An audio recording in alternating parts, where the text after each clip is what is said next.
Efésios capítulo 6, versículo 16. Vamos ler a palavra do Senhor que diz: embraçando sempre o escudo da fé, com o qual podereis apagar todos os dardos inflamados do maligno. Amém? Os irmãos podem sentar, as crianças podem ir, por favor. Nós estamos falando sobre as armaduras de Deus. As armaduras de Deus são espirituais, como nós já vimos. As armaduras de Deus, elas na verdade, elas são características que distinguem os cristãos dos demais seres humanos. Porque todos nós, como sabemos, nascemos em pecado, nascemos afastados de Deus. Como diz a Bíblia, nascemos debaixo da ira de Deus. Naturalmente falando, não somos objeto do seu amor. Naturalmente falando, somos objetos da ira de Deus. Porém, Deus, em seu infinito amor, e somente por causa disto, Ele resolveu nos amar. E neste amor com o qual Ele nos amou, Ele nos ressuscitou com Cristo Jesus. A Bíblia chama isso de graça. E ela fala que é por meio disto que somos salvos. Pela graça, é por causa disto que nós somos salvos. Pela graça sois salvos, por meio da fé. Então, isso distingue o crente dos demais seres humanos. Todos os demais seres humanos são objeto ainda da ira de Deus. Quando Deus resolve nos amar, Ele nos chama para o meio de um povo. Ele nos chama para fazermos parte do corpo espiritual do seu Filho Jesus. Ele nos põe dentro de nós o Espírito Santo habitando em nós, para que a nossa natureza seja uma nova natureza, para que nós sejamos renovados, transformados cada dia mais em imagem de Cristo, para que Jesus seja o primogênito entre muitos irmãos. Este é o plano de Deus. Como falei em mensagens anteriores, quando Deus criou Adão, pensava em Cristo. Quando Deus criou a mulher, pensava na igreja.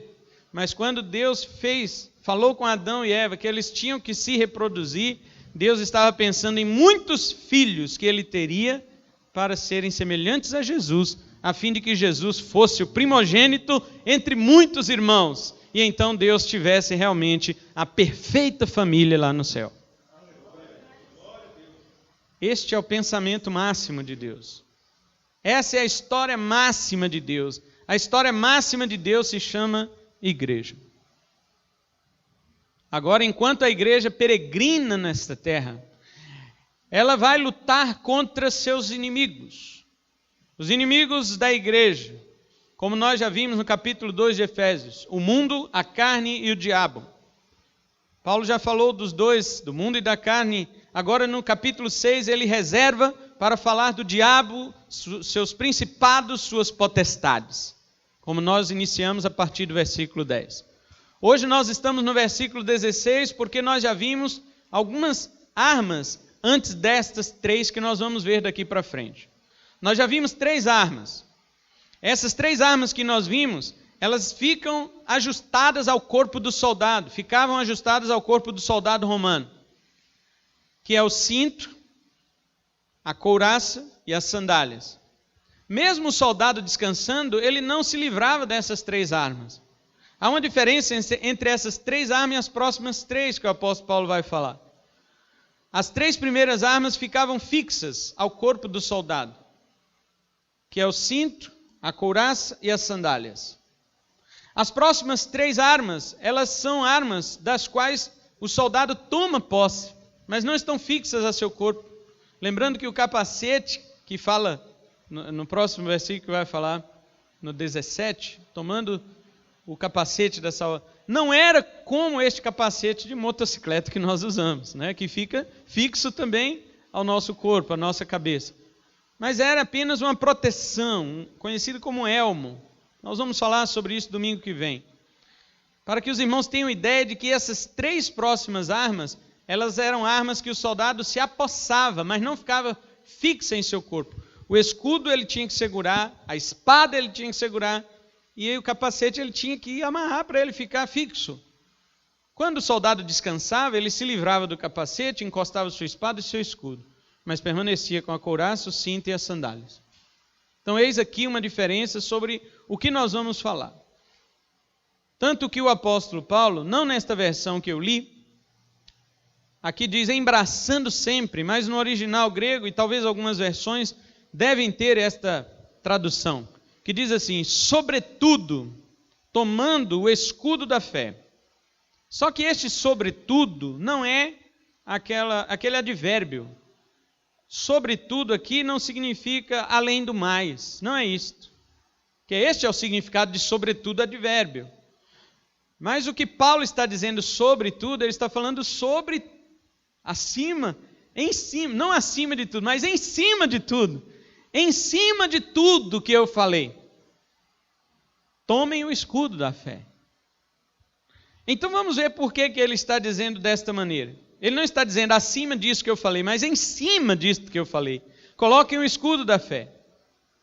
Paulo usa verbos adequados para as armas anteriores. Do cinto ele fala cingir. Da couraça ele fala vestir. Das sandálias ele fala calçar. Mas agora, das próximas 3 armas, ele usa apenas um verbo. No original grego é tomando. Não sei se tem alguma Bíblia com esta tradução. Tomar. Tomar o escudo. Ou tomando o escudo. Ou tomai o escudo. Não é? É este verbo que o apóstolo Paulo vai usar para as próximas 3 armas. Justamente por causa daquilo que eu falei anteriormente. Que as anteriores ficavam fixas ao corpo do soldado. As próximas 3 armas, que é o escudo, capacete e espada, ele tem que tomar posse dela. Ele tem que utilizar, manusear. Então, ele usa apenas um verbo. E este verbo está implícito nas 3 próximas armas. Tomando o escudo da fé. Aí quando chega no 17, tomai também o capacete da salvação. E a espada do Espírito. Implicitamente ele está dizendo, tomai também a espada do Espírito. Portanto, é um verbo só para essas 3. Quero deixar claro essas diferenças, para que os irmãos entendam qual que é a ideia do apóstolo Paulo, quando ele vai falar agora sobre essas 3 próximas armas. Porém, irmãos, como eu sempre venho relatando aos irmãos e chamando a atenção de vocês, não preste atenção nessas armas, mas sim no que elas significam.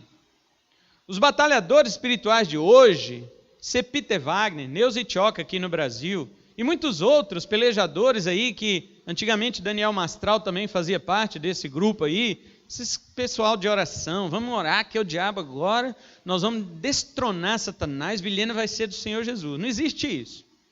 Jesus não tem cidade, Jesus não tem estado, Jesus não tem país. Jesus tem um povo que se chama igreja. Certo? É isso aí. Só vai ser salvo igreja. Não vai ser salvo Vilhena. Ninguém vai salvar Vilhena. Ninguém vai salvar o Brasil. Certo? Isso vai de mal a pior. A Bíblia diz, o mundo jaz no maligno. O mundo, ele pertence a Satanás nesse sistema. Ele é de Deus porque Deus governa todas as coisas, inclusive o diabo que governa este mundo debaixo da ordem de Deus. Mas Deus, ele de fato entregou este mundo aí para Satanás para ser destruído. Aliás, Deus vai fazer pior. A Bíblia diz, 2 Tessalonicenses capítulo 2, versículo 11, vai dizer assim, por este motivo, pois que Deus enviará a operação do erro para que creiam na mentira todos aqueles que não quiseram dar crédito à verdade. Quem vai enviar a operação do erro é Deus, não é o diabo. Deus é que vai fazer com que se levantem falsos profetas, Deus é que vai fazer com que se levantem enganadores para enganar mesmo o povo que nunca quis acreditar na verdade. E aí quando as pessoas começarem a acreditar nas mentiras, no engano de Satanás, então tais pessoas serão julgadas porque desprezaram a verdade, desprezaram a palavra de Deus. O texto diz que é Deus que vai fazer isso. Então este mundo jaz no maligno, não se espante. Vamos declarar que Vilhena é do Senhor. O que adianta? O que adianta você declarar que Vilhena é de Jesus? Você vai colocar no livro da vida alguém que não está lá? Você vai conseguir escrever o nome de alguém que não está no livro da vida? Se a Bíblia diz que os nomes que estão no livro da vida já foram escritos desde a fundação do mundo, o que você vai fazer?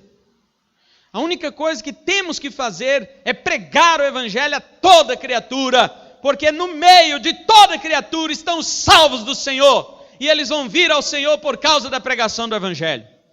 Por isso, disso também já falamos semana passada, que é calçar os pés na preparação do Evangelho da paz. Hoje nós vamos falar do escudo da fé. O que eu quero dizer, ou o que o apóstolo Paulo então quer dizer, é que, vamos falar aqui do significado espiritual disto aqui. Não fique atento ou prestando muita atenção nessas armas, né? Como fazem os batalhadores espirituais aí do nosso Brasil. Temos que prestar atenção em seu significado. Tem gente que diz assim, não, a couraça é só da justiça. Não. 1 Tessalonicenses 5,8, o apóstolo Paulo diz que a couraça é a fé e o amor. E aí? Você vai brigar com Paulo? Você vai dizer que Paulo estava, como alguns teólogos liberais dizem, que quando ele escreveu Tessalonicenses, que foi a primeira carta que ele escreveu, né, para os crentes, ele estava imaturo, mas quando ele escreveu Efésios, ele já estava mais maduro, aí você vai dizer? Quer dizer que existe graus de inspiração agora? O Espírito não inspirou direito aquela hora lá, mas agora o Espírito está inspirando melhor? Não existe isso, meus irmãos. O apóstolo Paulo tinha seus motivos, seus propósitos para escrever. Por que aos Tessalonicenses a couraça é fé e amor, e aos Efésios a couraça é justiça, por exemplo? Então não fique preso às armas. Prenda-se ao seu significado, aquilo que ela quer dizer. Mas vamos falar primeiro do escudo, como ele era, para que os irmãos entendam no que o apóstolo Paulo está pensando. O escudo que Paulo se refere aqui no versículo 16 não é aquele pequeno escudo redondo que ficava no antebraço do soldado, que em Salmo 91 ele é chamado de broquel, na versão corrigida. A sua verdade é o quê? É escudo e broquel. Mas isso na versão corrigida. Na versão atualizada diz, a sua verdade é pavês e escudo. Não confunda com o doce de comer, tá? O pavê. Né? Lá fala de pavês. O pavês que está falando no Salmo, ele termina com S e é singular. Esse pavê que você pensou, ele não tem S para ser singular. Se for pavês, o doce, então é plural. Vários doces, né? Vários pavês. Agora, o plural de pavês, que é o grande escudo lá do Salmo 91, é pavezes, tá? E não é com Z, é com S. Tá bom. Agora, vamos falar deste escudo aqui que o apóstolo Paulo está pensando. O apóstolo Paulo não está pensando no broquel, que é o pequeno escudo redondo que trazia também mais agilidade para um soldado numa batalha. Paulo agora não está mais pensando na agilidade. Ele já pensou na agilidade quando falou das sandálias, da preparação do Evangelho da Paz. Agora Paulo vai pensar em proteção. Portanto, ele usa uma palavra grega, teuris, que significa escudo grande, quase o tamanho de uma porta. A palavra a qual lá no Salmo 91, na versão atualizada, fala pavês, que é diferente do broquel. O broquel é um pequeno escudo redondo e o pavês é um grande escudo de 1,20 m por 80 de largura, que era quase o tamanho de uma porta mesmo. E que o soldado, ele carregava aquilo ali para proteger todo o seu corpo.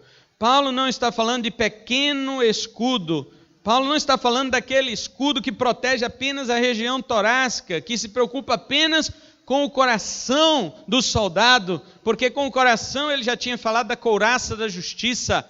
Mas Paulo está pensando naquele escudo grande e largo, que era feito com 2 chapas de madeira e revestido com couro, ou às vezes revestido com uma placa de metal.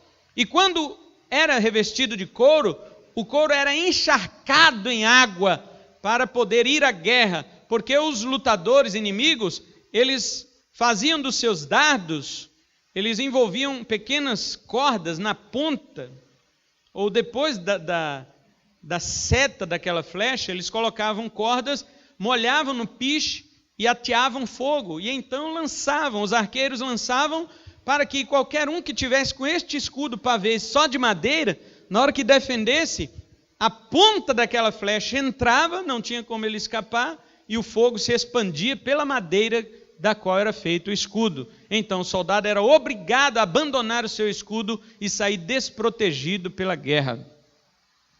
Mas então eles desenvolveram um método. Vamos revestir com placa de metal. Então a placa de metal, ela não permitia que aquela flecha penetrasse com a sua ponta aguda, nem tampouco que aquele fogo se expandisse por aquela armadura de defesa. Então aquelas flechas caíam ao chão e os soldados pisavam já com seus pés protegidos para apagar aquele pequeno fogo antes que ele causasse um incêndio. Porém, como os irmãos já devem ter assistido em alguns filmes épicos de luta, quando estes dardos eram inflamados e lançados, eles atingiam inclusive acampamentos onde as pessoas, os inimigos estavam ali repousando, então suas tendas eram atingidas por este fogo e logo aquele acampamento estava em chamas. O apóstolo Paulo, ele não admite que o crente faça acampamento. Ele quer que o crente esteja pronto para a peleja, sempre pronto. E quando você colocar o escudo da fé, lembre-se de outra coisa que Paulo está dizendo. Ele está pensando que, é lógico que quando eles protegiam com a placa de metal, aquele material ficava pesadíssimo. Portanto, eles substituíram pelo couro e então molhavam o couro para que aquele fogo se apagasse ao invés de se espalhar. Paulo está pensando em que você proteja você todo. Ele não está pensando apenas no coração. As mães gregas dos seus filhos que iam para a guerra, elas diziam assim para os seus filhos, não eram como as mães de hoje, que falam, não, meu filho não vai para a guerra não, coitadinho, vai ficar aqui comigo. Mães, e eu falo até espiritualmente, mães frouxas que criam seus filhos para si mesmas, pais frouxos que criam seus filhos para si e não para Deus. A Bíblia diz no Salmo 127 que os filhos são a herança do Senhor e que eles são como a flecha na mão do valente. Os verdadeiros homens e mulheres de Deus, eles criam seus filhos para colocarem no arco e para entesarem o arco e lançarem para Deus. Cristo é o alvo. Lance seu filho como flechas para Cristo e não para este mundo. As mães gregas, como eu vinha dizendo, elas diziam para os seus filhos assim, quando iam para a guerra, e levavam este escudo, pavês, né? Ela dizia, meu filho, volta para casa e traz esse escudo com você, senão você vai voltar nele. Porque era um escudo grande, dava para servir de maca para carregar os soldados mortos em batalha. Então elas diziam assim para os seus filhos, vira homem e vai para a guerra e volta com o seu escudo, senão você vai voltar nele.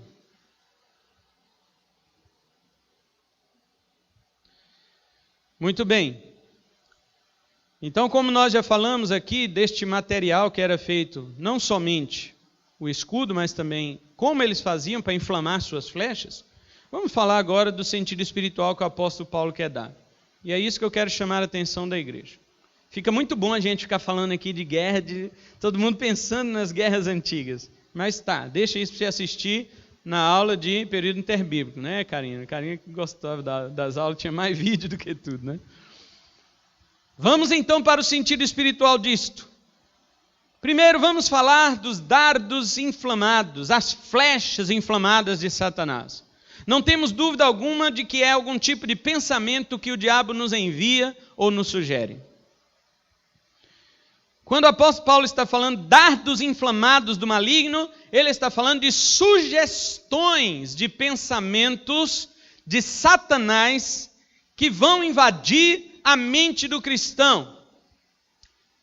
Essas flechas do diabo não são apenas pontiagudas, mas a Bíblia diz que elas também são ardentes em chamas.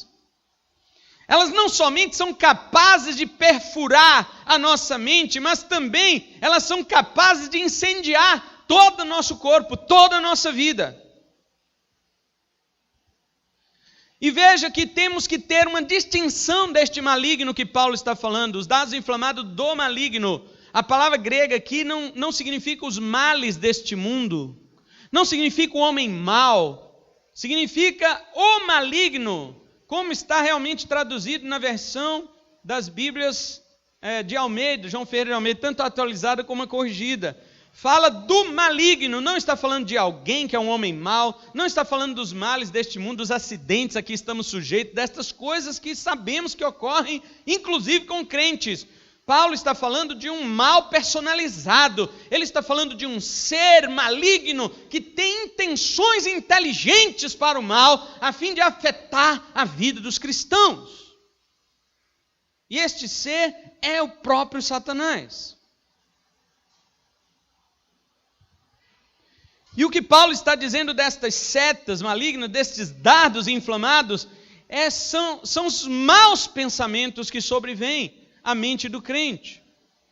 Tais pensamentos, vou citar alguns exemplos para os irmãos entenderem. Estes pensamentos podem incluir, a princípio, acusações de Satanás sobre nós. Porque o diabo, tanto quanto nós sabemos que somos pecadores. O diabo, ele sabe muito mais que nós somos pecadores do que nós mesmos. Porque o ser humano ainda tenta se justificar diante dos homens e de Deus. Presta atenção numa coisa. Quanto mais o tempo passar, daqui para frente, mais a humanidade será arrogante e não admitirá suas falhas. Já está assim. Pode observar, principalmente em cidades mais ricas. Quanto mais rica uma cidade, mais arrogante é o morador dela. E daqui para frente isso vai se espalhar, isso vai se expandir. Como sempre, a origem de todos os pecados é o orgulho, porque é a adoração de si mesmo. Nós estávamos falando sobre isso, eu, o presbítero Wesley e o irmão Roberto. Nós estávamos tomando um chimarrão de uma erva muito especial, uma safra de inverno, separada, não para tomar, mas para saborear o chimarrão, entendeu? Deu até vontade agora, né, Leite? Desse jeito que eu falei. Nós estávamos ali, nós três, e de repente, quando falávamos sobre um determinado assunto, a vida espiritual do crente, o crente tem que fazer suas devoções espirituais, o crente tem que orar, o crente tem que jejuar, tem que ler Bíblia, tem que vir na igreja, tem que testemunhar, tem que adorar a Deus. Sabe os meios da graça que nós temos que fazer? Mas sabe qual o risco que nós corremos? Da nossa carne estar fazendo isto. Você sabia que nossa carne também pode jejuar? Você sabia que nossa carne também, eu falo carne, eu estou falando da natureza velha, do velho homem. Eu estou falando da natureza adâmica que está em nós. Você sabia que a natureza adâmica também jejua? Ela também sabe jejuar, sabe orar. Você sabia que a nossa velha natureza também vem na igreja? Mas você sabe qual a diferença de você fazer as devoções espirituais movido pelo Espírito Santo e movido por você mesmo? É porque quando você é movido por você mesmo, você quer a glória para você. Quando você é movido por você mesmo, você jejua 2, 3 dias, mas todo mundo fica sabendo. Você fala com todo mundo, irmão, não vem me oferecer nada que eu estou em jejum. Quando você está fazendo pela carne, você ora e você fala, olha, eu estou em oração, eu estou fazendo a minha oração, eu estou fazendo isto e aquilo. Quando você consagra a sua vida pela carne, você anuncia isto. Mas quando você faz pelo Espírito, você não quer a glória, você sacrifica a sua carne, você crucifica a sua carne e você coloca esta glória para Deus, unicamente para Ele. Você está dentro do seu quarto, mas alguém disse, não me lembro quem, não sei, algum teólogo, mas não me lembro agora, não sei se é da antiguidade ou de atualmente, mas disse assim, o pior momento para um crente consagrado é quando ele sai da sua consagração, ele sai do quarto da sua consagração. Porque enquanto ele está ali orando, ele pode se humilhar. Enquanto ele está jejuando, ele pode se humilhar. E deve, aliás, ele vai fazer isto, porque diante de Deus não tem ninguém que se orgulhe. Mas quando ele sai dali, ele não está mais pensando em Deus. Ele está pensando em quem pode olhar a ele agora. Quem pode olhar para o santo sujeito que saiu de um quarto depois de 3 dias de jejum. Este é o pior momento. Porque neste momento a carne destrói tudo que você fez, se é que fez pelo Espírito. Eis um grande momento decisivo para nós. Portanto, meus irmãos, quando por isso que eu estou dizendo que o diabo sabe que nós somos mais pecadores do que nós mesmos. E qual que é o papel máximo de Satanás com relação a este assunto? Acusador. A Bíblia diz que ele é o acusador dos nossos irmãos, Apocalipse 12, verso 10. Satanás é aquele que acusa dia e noite. Antigamente, antes de Jesus morrer na cruz, ele acusava diante de Deus. Mas agora que Jesus morreu na cruz, ressuscitou e está à direita de Deus intercedendo por nós, Satanás não nos acusa mais diante de Deus. Agora ele nos acusa em nossa consciência. Ele não parou de ser acusador, ele só perdeu o posto de promotor. Agora ele vem diante de nós e ele diz assim: ei, você não adianta orar.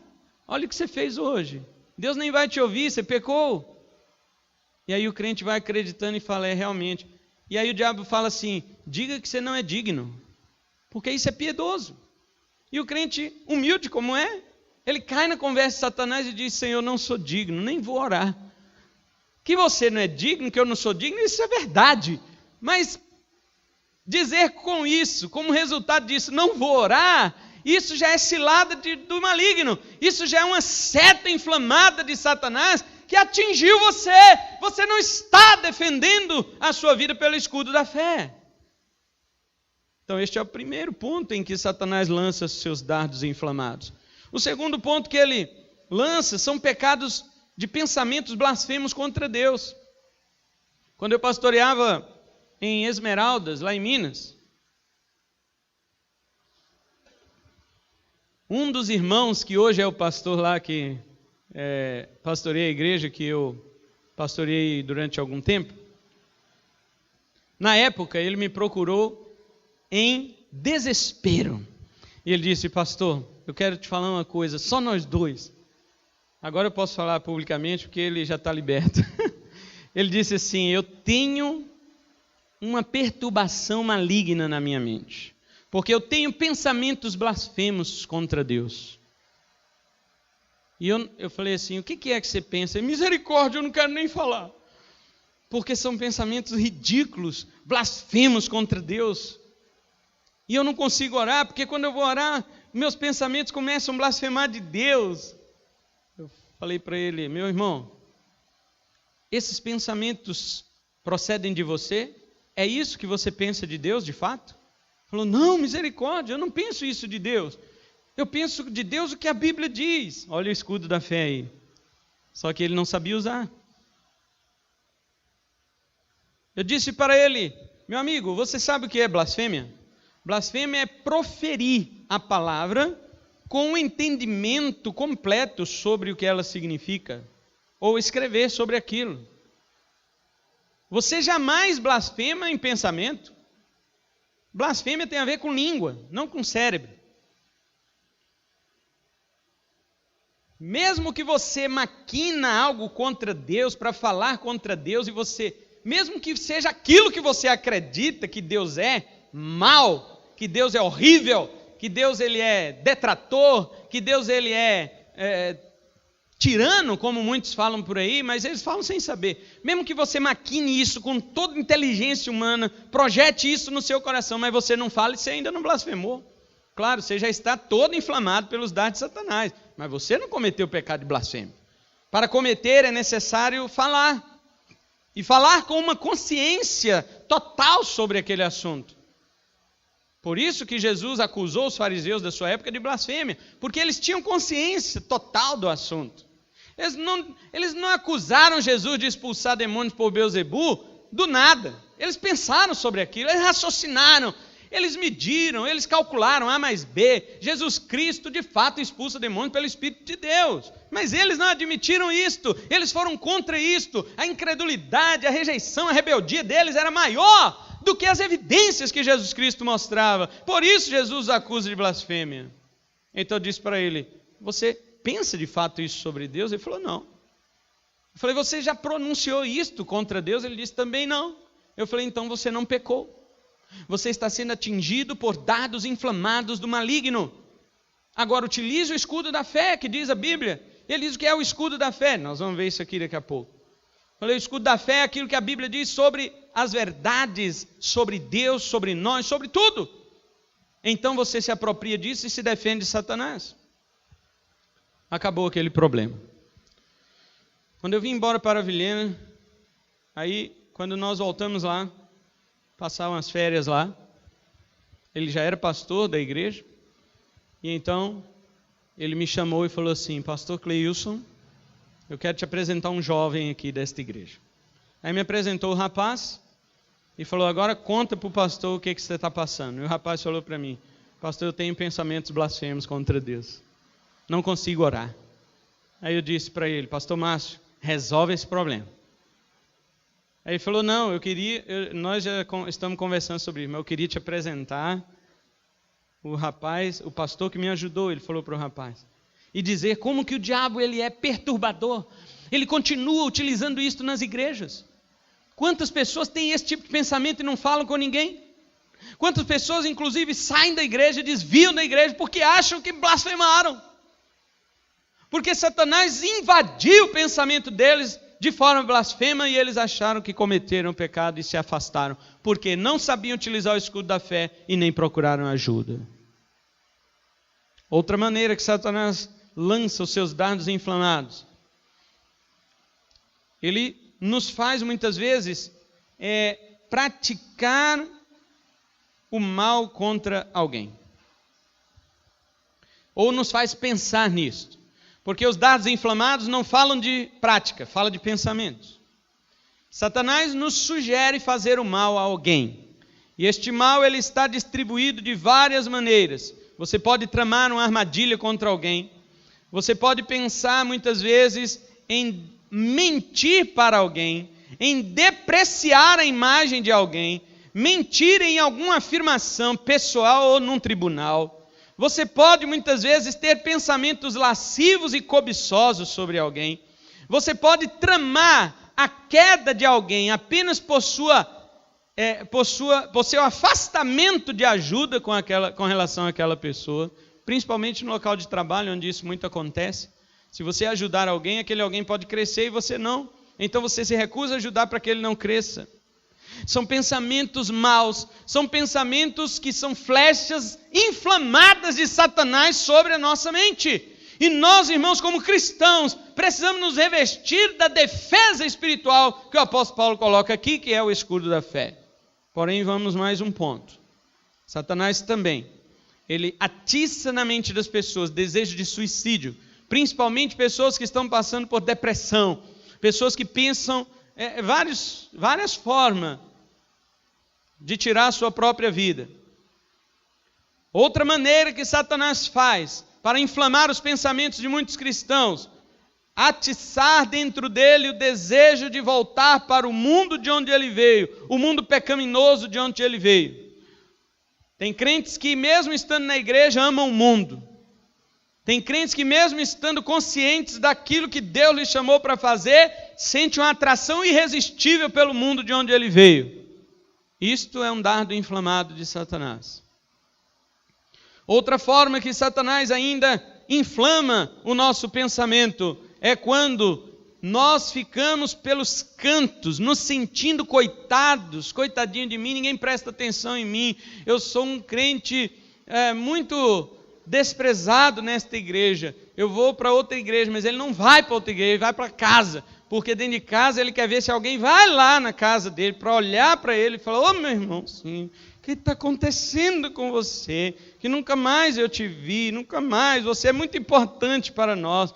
E aí ele começa a chorar para que fale mais, quão mais importante ele é. Também são setas malignas de Satanás, pensamentos que vêm sobre a nossa cabeça para nos sentirmos pelos cantos, coitados, desejo de todo e qualquer perverso caráter que se possa imaginar, eles queimam aqui e ali em nossos corações e de um modo geral, porque nós temos umas fraquezas e outros têm outras fraquezas, mas Satanás não tem compaixão.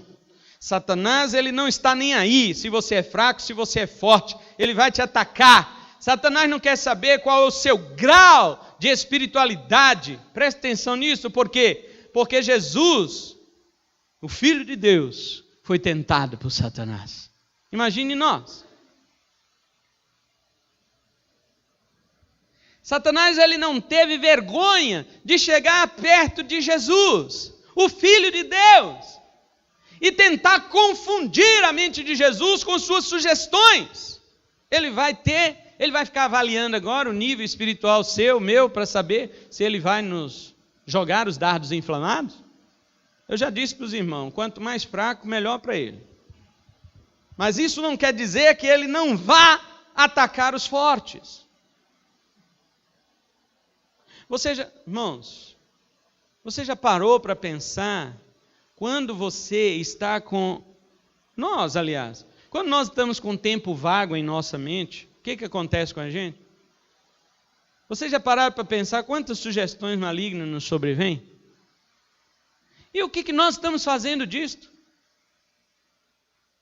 Se damos ouvidos a isto, tudo em nós já se inflamou, meu irmão. Nosso acampamento já pegou fogo. Será que estamos revestidos com o escudo da fé? Eu quero dizer que estas coisas nos acometem de tal modo que achamos que vamos sucumbir, porque tem vez que Satanás se aproxima e joga todos os dardos, mas todos os dardos inflamados. Você vê o seu escudo da fé cheio de dardos de Satanás. Você olha para a sua vida, todos esses exemplos que eu dei aqui, de pensamentos maus, estão invadindo a sua mente. Mas tem dia que Satanás parece que ele vai atacar lá no Japão. Aí deixa o Brasil de boa, deixa a gente tranquilo, né?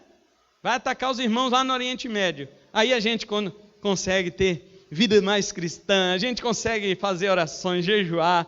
Nós somos mais alegres na igreja, os irmãos vêm mais à igreja, propõem mais a sua vida espiritual, um crescimento. Mas depois o diabo volta, meu irmão, e ele joga tudo de novo. Satanás não para. A palavra Satanás vem do hebraico Satã, que significa adversário, opositor, inimigo, aquele que vai contra. Então eu quero que os irmãos entendam, não se iludam de modo nenhum. Todos os momentos que parecerem relativamente fáceis na sua vida de cumprir os requisitos da santificação em tua vida, é apenas o momento em que Satanás está preparando as flechas dele. Ele está enrolando as cordinhas, os chumaços, e está molhando no piche. Mas daqui a pouco vai soltar tudo de novo, meu irmão. É onde nós vamos cair novamente nesses mesmos pensamentos que eu citei aqui. É onde nós vamos ver este ataque com maior ferocidade sobre as nossas vidas. Então precisamos nos proteger com o escudo da fé. Então, hoje à noite, eu falei aqui somente sobre os dardos inflamados do maligno. Semana que vem nós vamos falar sobre o escudo da fé. O que é o escudo da fé? De que fé Paulo está falando? Nós sabemos que há 5 ou 6 tipos de fé. Qual delas que o apóstolo está falando aqui? É a fé histórica, a fé confessional, a fé imaginária, a fé miraculosa, a fé salvadora, a fé confessional. O que Paulo está dizendo aqui? Paulo nos chama para nos defendermos destes ataques malignos. E nós precisamos estar prontos para isso. Dardos são pensamentos, todos os tipos de maus pensamentos. Desde as acusações malignas até os nossos pecados que invadem a nossa mente. Inflamados porque eles incendeiam a nossa vida. Eles fazem pegar fogo e destruir tudo que tem em nosso acampamento. Tudo que tem ao nosso redor, seja família, seja trabalho, seja igreja, qualquer área da sua vida que você tem o seu acampamento, é destruído pelos maus pensamentos que Satanás coloca nas nossas mentes. Isso é dardos inflamados. E do maligno, porque não é nada menos que Satanás que joga isto contra nós. Obviamente que há outros, parceiros dessas sugestões. Mas quem é o autor destes pensamentos? Quem elabora estes pensamentos e os inflama no pecado é o próprio diabo. Porque ele é mestre nisso. Ele é o pai da mentira. Ele é o acusador dos nossos irmãos, diz a Bíblia. Mateus 4:2 diz que ele é o tentador. O tentador aproximou-se de Jesus e começou. Satanás queria inflamar a mente de Jesus com seus dados. Você imagina? Se ele fez isto com Jesus, meu irmão, ele não vai fazer conosco? Qualquer um de nós, se não estiver seguindo os passos fielmente do Filho de Deus, seremos fáceis vítimas do inimigo nesta guerra espiritual. Como nós já vimos, Satanás, ele facilmente ele faz as suas vítimas de guerra, facilmente. Porque os cristãos, infelizmente, não estão preparados para isso. Nós falamos muito sobre oração, né? Vai falar em batalha espiritual, qual é a primeira coisa que pensa? É um grupo orando de mãos dadas em círculo, batendo pé, determinando, expulsando Satanás dessa região, os principados, não sei o que, essas coisas, para que Jesus Cristo venha. Jesus não precisa disso para ele vir. Jesus não precisa de Satanás sair para ele vir. Por acaso você já viu na Bíblia Jesus pedindo licença para Satanás? Jesus falando assim, ó, vem aqui, só entre nós, dá licença e deixa eu colocar o reino de Deus aqui, porque você é muito brabo. Você já viu isso? Jesus Cristo, ele entra, meu irmão, expulsando demônio, curando enfermo, pregando o evangelho do reino. E o diabo tem que sair mesmo. E antes de sair, ainda manifesta em algumas pessoas e diz, tu és o santo de Deus. Ainda confessa e adora. É assim que eles procedem. Agora fica esses crentes. Vamos fazer um círculo aqui, vamos orar. Vamos batalha espiritual. Que batalha espiritual, rapaz? Batalha espiritual é pregar o evangelho. Você quer realmente entrar no terreno do inimigo? Não é em oração, não. É pregando o evangelho. É saindo das quatro paredes.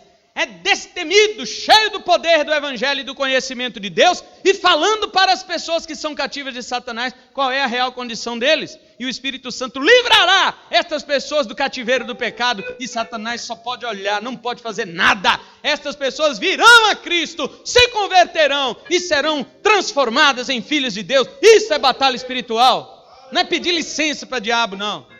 Não é destronar Satanás, desentronizar Satanás para Jesus chegar, não. Jesus não precisa disso, não.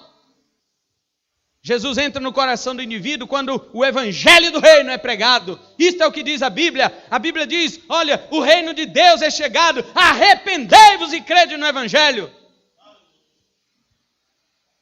Jesus dizia para os judeus, o reino de Deus não vem com aparência exterior, nem dirão ele aqui ou ele ali, mas ele está aí, ó, dentro de vós, porque o reino de Deus ele é invisível, o reino de Deus é poderoso, ele é espiritual, ele entra pela proclamação do evangelho dentro do coração do pecador, e este pecador, ele é convertido pela obra do Espírito Santo dentro dele. É isto aí que é o reino de Deus, é isto que é batalha espiritual.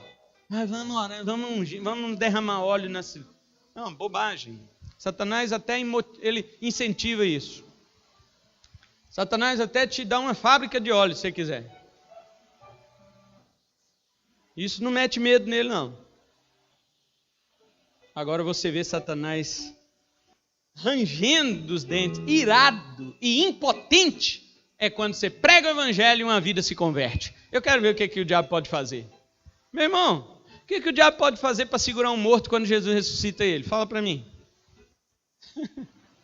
Você quer saber de uma coisa? Você já parou para pensar sobre o texto de Lázaro? Quando Jesus ressuscitou Lázaro, Jesus não disse assim, tirem a pedra, vai lá dentro, desamarra o fedido lá e depois eu ressuscito ele. Não! Jesus falou, tirem a pedra, porque o negócio aqui vai ser feio. Ou bonito, não sei, acho que é bonito. Jesus falou, Lázaro, vem para fora. E a Bíblia diz que Lázaro veio para fora. E depois, quando ele estava lá na porta já, Jesus fala, agora desamarra. Como é que Lázaro foi para fora?